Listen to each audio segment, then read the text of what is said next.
लिखिए exercise one day है ना,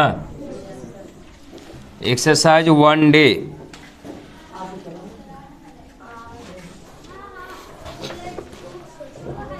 एक्सरसाइज वन डे लिख लिए। क्वेश्चन नंबर 1 कहता है निम्नलिखित संख्याओं में कौन कौन परमेय संख्या है और कौन अपरमेय संख्या है। थोड़ा सा समझ लीजिए, परमेय और अपरमेय। परमेय संख्या और एक होता है अपरमेय संख्या, ऐसे तुम लोग को बता दिए हैं। परमेय संख्या और अपरमेय संख्या, तो जिसका वर्गमूल निकलेगा वो परमेय संख्या हो जाएगा, और जिसका वर्गमूल पूर्ण रूप से नहीं निकलेगा तो वो अपरमेय संख्या हो जाएगा। समझ में आ रहा है ना? तो उसी तरह ध्यान देना है। ऐसे तो p बाई क्यू के रूप में रहेगा तो परमेय संख्या होगा, और जो p बाई क्यू के रूप में नहीं रहेगा हाँ वो अपरमेय संख्या हो जाएगा। लेकिन ध्यान देना है कि जिसका वर्गमूल निकलेगा यानी पूर्ण रूप से √4 के वर्गमूल निकल जाएगा, तो √4 का वर्गमूल 2 होता है, तो √4 क्या हो जाएगा? परमेय संख्या होगा। √3 के वर्गमूल नहीं निकलेगा, 1.732 होता है, तो इसको पूर्ण रूप से नहीं निकलेगा तो यह परमेय हो जाएगा। उसी तरह हम लोग को पहचानना है। तो देखिए क्वेश्चन नंबर 1, 7√5 7√5। अब 7√5 को बताइए, 7√5 को बताइए कि परमेय है कि अपरमेय है? तो √5 का वर्गमूल नहीं निकलता है, तो √5 का वर्गमूल नहीं निकलता है तो अपरमेय संख्या हो जाएगा, है ना? तुम लोग तो बना लेगा, बना लीजिए। पहला नंबर बना के रखो, लिख लिया। दूसरा नंबर देखो, 2 + √3 क्या हो जाएगा? 2 + √3 हो जाएगा अपरमेय संख्या। अपरमेय संख्या क्योंकि √3 का वर्गमूल नहीं निकलता है। तीसरा √2 + 21 कुछ हो जाएगा अपरमेय संख्या, क्योंकि √2 के वर्गमूल नहीं निकलता है। यहाँ पे 2 + √3 है तो √3 के वर्गमूल नहीं निकलता है, जिसके कारण ये हो गया अपरमेय संख्या। और √2 के यहाँ वर्गमूल नहीं निकलेगा यानी पूर्ण रूप से नहीं निकलेगा तो हो जाएगा अपरमेय संख्या। चौथा नंबर आइए, π-2, तो पाई अपरमेय संख्या है, तो टोटली क्या हो जाएगा? अपरमेय हो जाएगा। पाँचवा 7√5 क्या हो जाएगा? क्योंकि √5 का वर्गमूल पूर्ण रूप से नहीं निकलेगा, है ना? छठा क्या हो जाएगा? अपरमेय संख्या, क्योंकि पाई है इसके साथ। सातवां क्या हो जाएगा? 3 + √23 और -√23 है ना? तो देखिए इसको थोड़ा सा कैलकुलेशन करेंगे, है ना? कट जाती ना, √23 से √23 कट जाएगा तो 3 बचेगा। 3 क्या हो जाएगा? परमेय संख्या। क्या हो जाएगा? परमेय संख्या हो जाएगा, है ना? 8वां नंबर देखो, 8वां नंबर यहाँ देखिए, 8वां नंबर 3√8 बटा √2 हो जाएगा। 2 चौको 8 होगा, तो 3√4 होगा। 4 के वर्गमूल निकला है कितना? 2, तो 3 दूनी 6 हो जाता है। क्या हो जाएगा? परमेय संख्या। परमेय संख्या 9वां देखिए, √2 - √2, तो √2 से √2 कट जाएगा तो 0 हो जाएगा ना? तो क्या हो जाएगा? परमेय संख्या हो गया। लिख लो इसको। देखिए ध्यान से, हला नहीं करो। दूसरा में कहता है कि 2 अपरमेय संख्याओं का योग अवश्य ही अपरमेय संख्या होगी। तो इसमें ध्यान देना है कि 2 अपरमेय संख्या ले लीजिए, है ना? कुछ ले लेंगे, 2 अपरमेय संख्या ले लेते हैं। तो 2 को अपरमेय संख्या ऐसे भी हो सकता है, 2 - √3 होगा ना, एक होगा 2 + √3। दोनों जो है अपरमेय संख्या है। अगर ये दोनों के जोड़ेंगे तो √3 से √3 कट जाएगा, तो 2 क्या हो जाएगा? 4 हो जाएगा। यानी कहने का मतलब होता है कि 2 अपरमेय संख्याओं का योग चाहे तो परमेय संख्या भी होगा चाहे तो अपरमेय संख्या, सिर्फ अपरमेय संख्या नहीं होगा। तो क्या हो जाएगा, ये बात जो है असत्य हो जाएगा। इसलिए असत्य होगा कि परमेय अपरमेय दोनों होगा। हाँ, परमेय और परमेय दोनों होगा, सिर्फ अपरमेय नहीं होगा। समझ में अब आ गया? लिख लो अब। दूसरा में कहता है कि एक परमेय एक अपरमेय संख्या गुणनफल अवश्य ही अपरमेय होगा। ये बात सत्य है, परमेय भी होगा अपरमेय भी हो सकता है ना। ध्यान देगा। दूसरा क्या कह रहा था, एक परमेय और एक अपरमेय संख्याओं का गुणनफल अपरमेय अवश्य होगा। सही बात है, अपरमेय भी हो सकता है और परमेय भी हो सकता है। चलिए, इस ये तो काम आपका हो गया है ना। सी नंबर कहता है कि सभी परमेय संख्याओं का व्युत्क्रम संख्याएं प्राप्त होती है। ऐसा बात नहीं है, सभी संख्याओं का व्युत्क्रम नहीं हो सकता है। तब परमेय संख्या तो जीरो भी है, जीरो है ना, तो इसका व्युत्क्रम 1/0 नहीं हो सकता है। हाँ, क्या हो सकता है, 1/0 नहीं हो सकता है। व्युत्क्रम मतलब होता है उल्टा। क्या होता है, उल्टा। तो जीरो के 1/0 हम लोग नहीं लिख सकते। जैसे 2 को हम लिख सकते हैं 1/2, इसी को बोलते हैं व्युत्क्रम, लेकिन जीरो को तो नहीं लिखेंगे। तो सभी परमेय संख्याओं की व्युत्क्रम संख्या प्राप्त होती है, ये बात गलत है, असत्य हो जाएगा। क्या हो जाएगा, असत्य होगा। डी नंबर देखो, डी नंबर जो है √9/144 क्या है, परमेय संख्या है। परमेय संख्या तो है, ये है, 9 के वर्गमूल 3 होता है और 144 के कितना होता है, 12। ये परमेय संख्या हो जाएगा, यानी सत्य है ना। क्या है, सत्य है।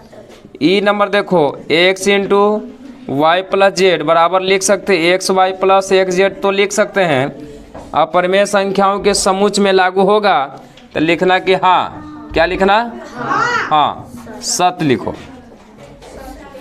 ई में भी क्या हो जाएगा, सत्य हो जाएगा। समझ में आ रहा है?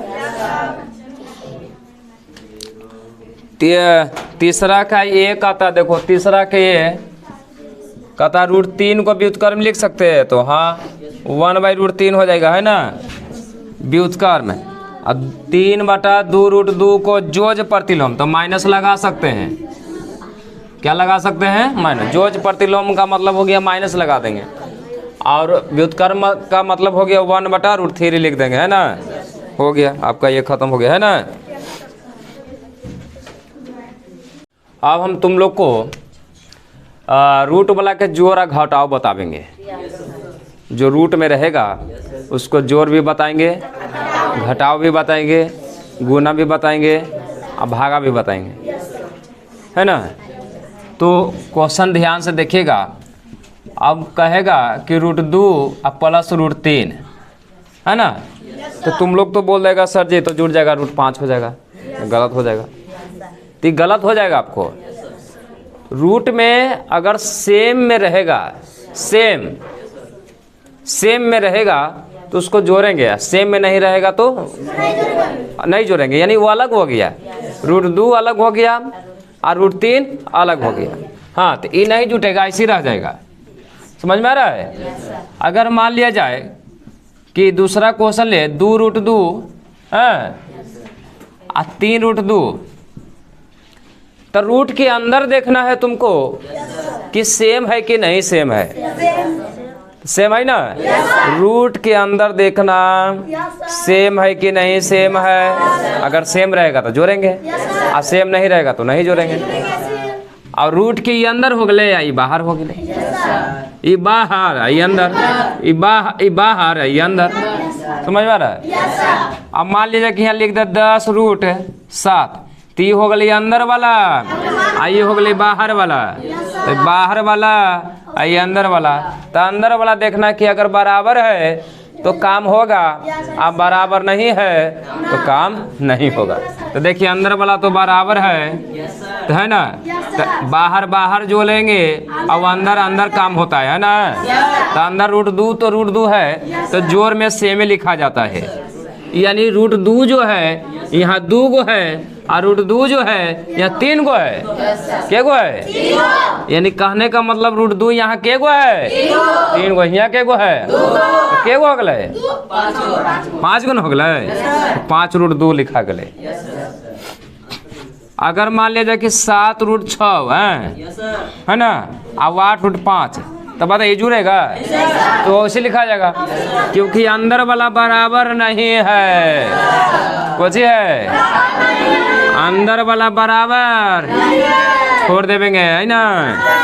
अगर मान लिया जाए कि 8 रूट 6 और 100 रूट 6 लिख दे, अब बताइए ये लिखाएगा? कितना हो जाएगा? 108। यानी रूट 6 के गो है? 8 गो। इधर रूट 6 के गो है? 100 है। तो 108 कितना हो गए? 108 रूट 6 हो गया। उसी प्रकार जो है ना जोड़ और घटाव में होता है। कैसे में? जब अंदर वाला सेम रहेगा तो जोड़ेंगे या घटावेंगे, और अंदर वाला सेम नहीं रहेगा तो छोड़ देंगे उसे, है ना।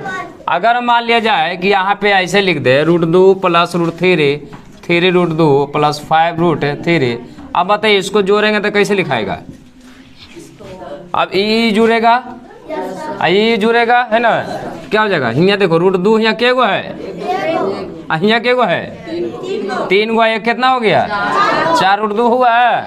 अब बताइए 3 कैसे लिखाएगा? रूट 3 के गो यहाँ के गो? 1 गो। 5 है कितना हो गया? 5 रूट 5 1 6 रूट 3 हो गया, हो गए। समझ रहे? यानी अंदर वाला जो है बराबर रहेगा तो जोड़ेंगे।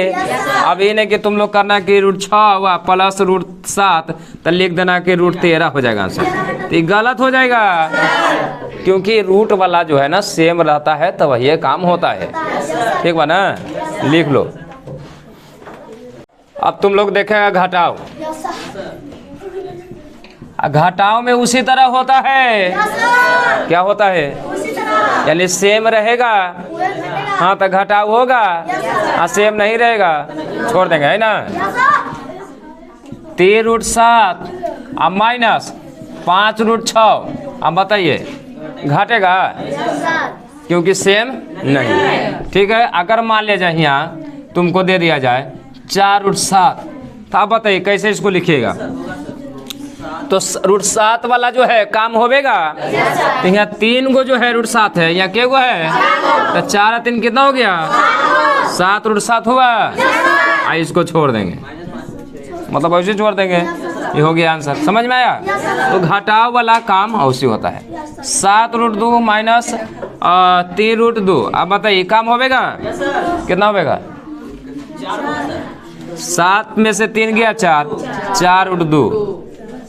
ये नहीं कि तुम लोग ऐसे कर देना रूट 2 और माइनस रूट 3 तो घटा देना कि सर जी 1 होगा। गलत हो जाएगा, ऐसे दिमाग मत लगाना। हाँ ये गलत हो जाएगा। मतलब जो सेम रहेगा वही काम होवेगा। समझ में आ रहा है ना? ठीक है, ये हो गया, लिख लो।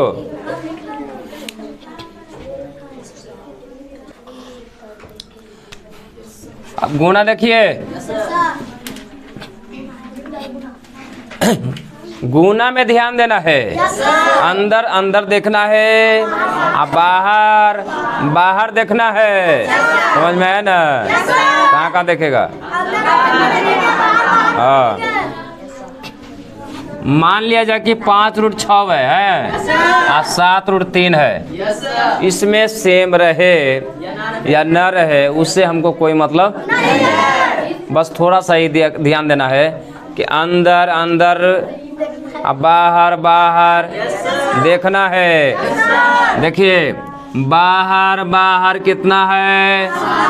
5 7 है, 7 5 कितना हो गया? 35 हो गया। यानी बाहर वाला काम हो गया। अब अंदर वाला देखो, अंदर कितना है? अब अंदर कितना है? 76 हो गया। समझ में आ रहा है? आप ध्यान देना है। 35 रूट, है ना। इस देखना 18 को ऐसे दो भाग में तोड़ो कि एगो के वर्गमूल निकले आ एगो के वर्गमूल ना निकले। तो देखो 9 दूनी 18 होगा है, होगा ही ना। तुम 18 को ऐसे भी तोड़ सकता था, 6 18 है, 2 नमा 18 ऐसे भी तोड़ सकता। हाँ, आओ कैसे तोड़ेगा और कैसे बताओ। 18 गुने 1 भी कर सकता है ना। तो नहीं, ऐसा तोड़ना है कि एगो के वर्गमूल निकले आ एगो के, देखिए 9 के वर्गमूल निकला है तो 9 के वर्गमूल कितना हुआ है? 3 हुआ ही ना। तो 9 के वर्गमूल जो निकलेगा, जो 9 के वर्गमूल निकलेगा यानी जिसका वर्गमूल निकलेगा वो हो जाएगा बाहर। कहाँ हो जाएगा? बाहर हो जाएगा। तो 9 के वर्गमूल निकला तो कहाँ जाएगा? बाहर। अब बाहर जाके किस में गुना होगा? 35 में। समझ में आ रहा है? 35 या कितना हो जाएगा? 75 से। अब 105 गुण, हाँ 105 गुने हो जाएगा और रूट 2, 105 गुना रूट 2 यानी 105 रूट 2 हो जाएगा। यानी 9 का जो वर्गमूल निकला कहाँ गया? 35 में क्या हो गया? गुना हो जाएगा। अब अंदर कितना बच गया? यानी जिसको नहीं निकलेगा वर्गमूल बा उसको कहना कि बेटा तू अंदर ही रह, बाहर मत निकल। और जिसको निकलेगा ना उसको कहना कि बेटा चल तू बाहर। जिसको नहीं निकलेगा ना कहे बेटा तुम अंदर रह, अंदर। तो जिसको नहीं निकला तुम कहोगे तुम अंदर रहो तो अंदर हो गया। आज जिसको निकला समझ। 1 मिनट आओ, एक और देखो। मान लिया जाए कि 5 रूट यहाँ पे 14 है और गुण है, और यहाँ पे 2 रूट जो है यहाँ पे दे दिया तुमको 10, है ना। आप बताइए इसको कैसे गुना करेंगे? पहले बाहर करेंगे, है ना। तब बताइए करके बताओ। 5 दूनी 10 हो जाता है। बाहर में गुना करवे कितना हो जाता है? 10 हुआ। 14 10 में गुना करेंगे तो कितना? 40 हो गए। अब दिमाग लगाओ, 140 को ऐसे 2 भाग में तोड़ो कि एगो के वर्गमूल निकले और एगो वर्गमूल के ना निकले। और ना निकलेगा, अगर वैसा ना होगा ना तो छोड़ देना है, उसको क्या कर देना है? छोड़ देना। अगर ना निकले, हम कोशिश करेंगे और ना निकले तो उसको दिमाग उमाग नहीं निकलेगा। अब जैसे मान के चलो कि अंदर में 1 मिनट, अगर मान के चलो कि रूट 14 है, कितना है? अब हम बोल दें कि ऐसा दिमाग लगाओ कि एगो के वर्गमूल निकले एगो के वर्गमूल, तो अब इसको तोड़ेगा जब भी तो 7 दूनी 14, तो दोनों का नहीं निकलता है तो इसको छोड़ देंगे ऐसे ही अंदर है। रूट 14 के रूट 14 हो जाएगा। अब यहाँ पे दिमाग लगाइए कि एगो के वर्गमूल निकले या एगो के वर्गमूल ना निकले। कौन ऐसा संख्या है? तो 70 गुने 2 करेगा तो 70 गुने 2 करेगा तो 70 के निकला है वर्गमूल है, 2 के निकला है। तो बताओ ऐसा कि एगो के वर्गमूल निकले एगो के वर्गमूल ना निकले, है ना। तो इसको छोटा छोटा टुकड़ा में बांट दो। अगर उस तरह से दिमाग नहीं काम कर रहा है तो छोटा छोटा टुकड़ा में क्या करेंगे? बांटेंगे। यानी उसको बोलते हैं अभाज्य गुणनखंड। तो 140 कैसे तोड़ोगे? तो 2 से 70 गुना हुआ, 2 से करेंगे 35 दूनी होगा, यहाँ पे 5 से करेंगे 7 बजे 35 हुआ। तो 2 गुने 5 गुने 7 हुआ ना। ये हो गया एकदम बच्चा वाला हिसाब। इसको डायरेक्ट भी कर सकते थे। 35 गुने 4 है ना। हाँ, तो देखिए 2 को 2 हो गए, 2 को 2 हो गए, यानी 2 को 2 का मतलब क्या हो गया? 4 हो गया। 4 का वर्गमूल क्या हुआ? 2 हुआ ना। तो यानी जो है 2 को 2 में से एगो बाहर का चल गया। अब बाहर किस में गुना हो गया? 10 में। तो 10 दूनी कितना हो गया? अब अंदर कितना बच जाएगा? 35 बच जाएगा। समझ में आया? ये हो गया एकदम राइट आंसर। अब तुमको ये जो आंसर हो सकता था, लेकिन कभी कभी आंसरवा में तुमको नहीं मिलेगा। तुमको आंसरवा हाई से मिलेगा, हाई से। और यहाँ पे आंसरवा तुमको ये जो हो सकता था, है ना, लेकिन आंसरवा हाईजा मिलेगा। ये वाला आंसरवा रहेगा, लिख ले। तो तुम लोग बोलेगा सर जी हम तो बना दिए हैं ये इतना नम सही है, लेकिन अंसारवा सर देवा ही है ना, तो यही इसी को बोलते हैं करनी रूप में लिखना है। इसको बोलते हैं करनी रूप में लिखना। ये एकदम राइट आंसर हुआ। ये तो थोड़ा सा किए लेकिन दिमाग नहीं लगाए, जिसके वजह से ये छोड़ दिए। ये इसको एकदम शॉर्ट फॉर्म में आके यहाँ पे आके रुक गया, इसके बाद नहीं बढ़ेगा ये आगे। ठीक है, तो समझ में अब आ गया होगा गुना भागा। 1 मिनट रुक जाओ, 1 मिनट और 1 मिनट ध्यान देना है, ध्यान देना है। अगर बोलेगा सर जी √3 और √3 रहेगा तो क्या होगा, तो √3 और √3 में गुना करेंगे तो 3 हो जाएगा। कितना हो जाएगा, यानी सेम रहेगा तो वही आंसर, सेम रहेगा तो कुछ हो जाएगा, वही आंसर हो जाएगा। अब तुम लोग बताएगा √13 गुने √13 कितना हो जाएगा, 13 हो जाएगा। अब कहेगा सर ऐसे कैसे हुआ, तब बताओ अंदर अंदर में गुना करेंगे, अंदर अंदर में गुना करेंगे तो कितना हो जाएगा, √9 ना, 9 का वर्गमूल कितना होता है। आई हो दादा इतना कहला करेंगे, हैजा मार देंगे √6 गुने √6 बताओ कितना हो जाएगा, 6 होवेगा कि नहीं। चलिए अब मान लिया जाए कि तुमको दे दिया 2√6 गुने 2√6, तो बताओ क्या हो जाएगा, 2√6 गुने 2√6। आप ध्यान देना है। अरे भाई बात सेम वाला का तो वही ना होता है ना। अब बाहर वाला के तो 2 दूनी 4 हुआ। आज 6 चौको कितना हो गया, 24 आंसर हो गया। समझ में आ रहा है, लिख लो। अब देखिए भागा, जोड़ घटा गुना भागा, जिसमें भागा बताना है। अब मान के चलो भाई वाह 3√18 भागा 2 जो है यहाँ पे दे दिया 9, तो कैसे करेंगे है ना, तो 3√18 बटा 2√9 होगा ना। बाहर अंदर अभी तुम ऐसे नहीं काटना, 3 3 9 तो गलत हो जाएगा। ऐसे नहीं, अंदर 9 दूनी 18, यानी अंदर कट गया तो बच गया। ये दोनों तो कटवे नहीं किया, 3/2 और √2 आंसर हो गया। रुक जाओ 1 मिनट और, रुक जाओ 5√6 है भागा 3 जो है ना, 3 है 7, तब बताओ 5√6 बटा 3√7 नहीं ना कट रहा है, तो छोड़ देंगे। इसको ऐसे भी लिख सकते हैं 5/3 है ना, और √6/7 मतलब √6 और √7 मतलब एक ही रूट में हो गया। एक ही रूट दिया, दोनों को अंदर घुसा दिए, आया था कि अलग अलग कर दिए। तो कोई ज़रूरी नहीं, ऐसे भी लिख सकता है, ऐसे भी लिख सकता है। दोनों जो है लिखने का तरीका सही है, समझ है। काटता तक कैसे काटते हैं, अंदर बाहर। हाँ 1 मिनट रुक जाओ। 10 रूट और 10 रूट मान के चलो कि यहाँ पे दे दिया 40 है, और भागा और यहाँ पे दे दिया 5 रूट जो है 20 है ना, तो 10 रूट 40 बटा 5 रूट 20 ना हो गया। 2 दूने 5 दूने तो 2 रूट 2 हो गया। इसको कैसे बना, 2 रूट 2 हाँ 5/3 और √6/7 समझ में आ रहा। 3 रूट 18 2 रूट 9 वैसे तो भागा में काम हो गया, अंदर और बाहर। तो क्वेश्चन नंबर 4 हम जो है अगले दिन से बताएंगे।